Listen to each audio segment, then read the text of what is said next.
bang em kalon bakla kadang megasi megia hey hey juk manta ban klem kapisa omla ban nim siu da shisha jinggan ya kaspa tingka kapisa kalon kabor apote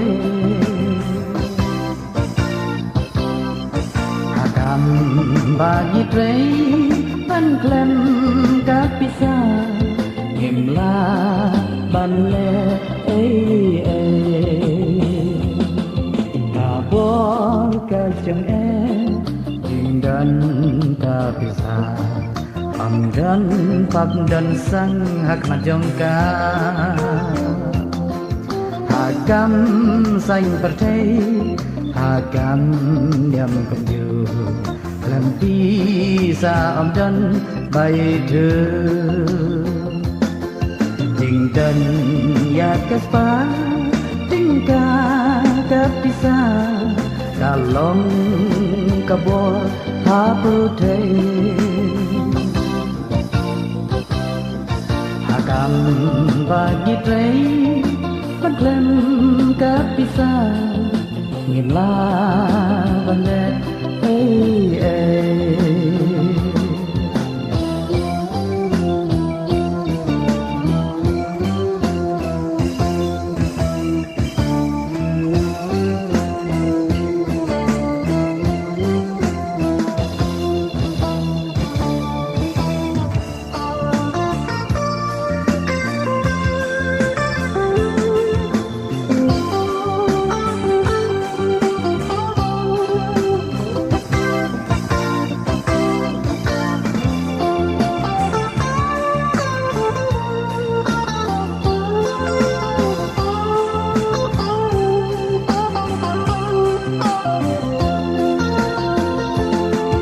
Syarat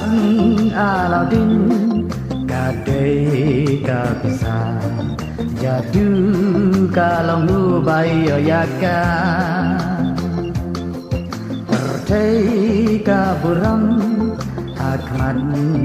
kabu kalang kabar keng bom layatu jinggan yakaspa tingka kapisa kalon kabor haperte hakam bangi trei ban klem kapisa ngila bale an im haperte Beijing dan pisah kaca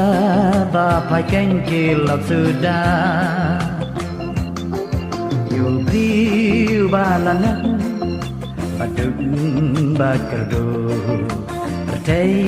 dalele kamla itu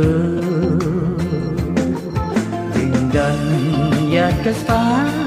tinggal kapisa kalong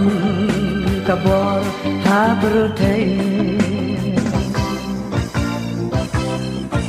agam bangi trei ban klem kapisa imla bande